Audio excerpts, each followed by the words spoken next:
about how climate change is going to be a problem, how it's going to cost us money, how we can't respond to it, and all of those messages get heavier and heavier and heavier, and my shoulders start to drop. But when I talk to people that I'm working with, we're finding ways to generate economic activity and new products that they never had.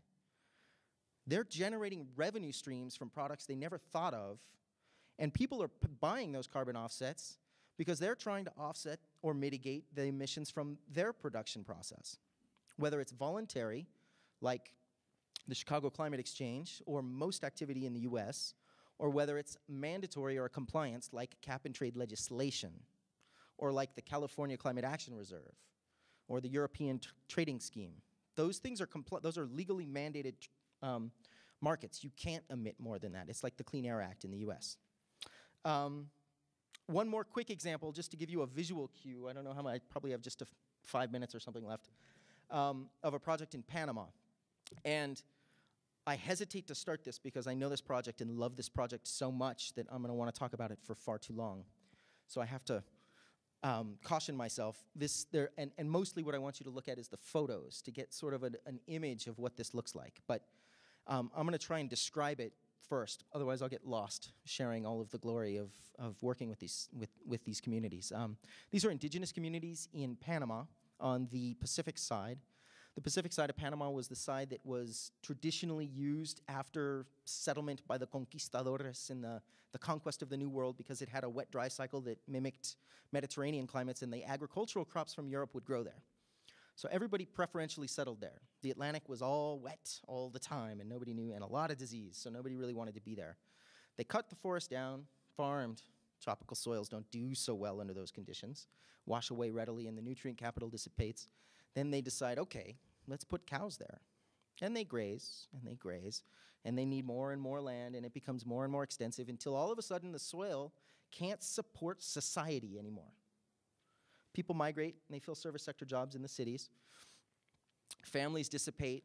In Latin America, the family unit is a pretty big psychological deal. And one of the things that we're finding is we're generating carbon offsets by basically a restorative activity. We're planting native species forests on degraded lands. Communities are coming together to basically shepherd stewardship of their own resources that were degraded and are now growing. We're seeing monkeys recolonize, ocelots, which are sort of a small wild cat of Central America. We're seeing children come home from the city because their economic potential working in the forest on their communal lands is better than being a busboy at a restaurant in Panama City or in Colón. And so we're having those kinds of transformative changes because some company in Europe makes widgets and flies them all over the place. And in Europe now they have mandatory reduction emissions for their emissions, and they're going into the marketplace, they're finding credits. We put credits into the marketplace through a certified protocol. They buy them, the money goes through to the communities, and it funds restoration. It's a pretty fascinating idea. And it's not just forestry, it's not just ranchers or ag methane, it's not just landfill gas capture, it's not just industrial gas or refrigerants. It's all of these things. It's better engines on airplanes. It's everything we do has a greenhouse gas implication, and we can do it all better. And we can generate jobs while we do it. So, again, we're going to just flip through some photos. I mean for this to be a photo tour, not so much focused on the words, okay? And I will put us up. All right, so this is Panama reforestation with native species on degraded lands, just to give you a sense of what happens. We measure and monitor everything annually. There's high biodiversity benefits again, and I'll show you what the lands looked like beforehand, and I talked a bit about the positive impacts. That's what they're looking like when you start putting native species plantations on degraded soils. That's the site that the photos come from, but we're working in a number of sites in Panama. So here we are, solving flights from India to Montana with offsets in Panama. It is a global solution. It's a global problem. But it's not one that we can't wrap our heads around, and it's not one that's not already functioning. That's what it all looked like. Baseline. Here we go, nursery work. Interestingly, we find that ladies are really 100 times better at caring for baby plants than men. We've fired all of the men in all of our nurseries.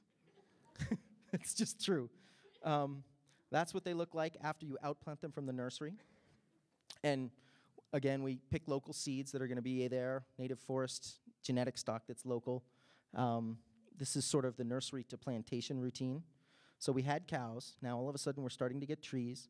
This is 10 months later, and it's probably 2.5 meters, so 7 to 8 feet tall. It's not your Montana tree growth. Huh? With our 12 to 14 inches of water. No, these are meters of water a year in rain. This is what it looks like in 2 years. This was our cow pasture. So it would have stayed a cow pasture. Would have had skinny cows on it, but it would have stayed that way. And the economics of it actually are they lose a little bit of money every year having a cow. But having a cow in Latin America means you're middle class, because that's sort of something from the Spaniard conquest. So they invest in having a skinny cow money every year because it gives them a certain sense of social status. They're making money not only by getting paid wages for this project, which is making its money by selling offsets for you people to heat your homes if you want, right? I mean, there's a whole slew of ways. It's really interesting. And these trees are just growing fast. 5 years. The lady in the picture is our forest manager. She's taller than me by a fair bit, but those are big trees. That's the top of the tree she was standing at. Native species. Here we are. That's my friend Martin. 9 years. That's what they look like. Spider monkeys are back. We've got ocelots. This is just sort of a vignette of pictures. Again, this is what we had, and this is what would have stayed without somebody buying a carbon credit, because the money from the carbon credit catalyzed these people to make a better choice in shepherding their natural resources. Carbon money won't flow to people that aren't changing what they're doing. I've had the good fortune in life to travel to a lot of cultures and a lot of countries, and the one constant that I see is that people hate to change. We hate it. Doesn't matter what language we speak, what religion we hold to, what we do for a living, or what we eat. We hate changing it. That's true everywhere. So this is a way, using carbon funds, to facilitate that kind of a change and make it less painful, less onerous. With that, I think I thank you for your time, and I look forward to your questions.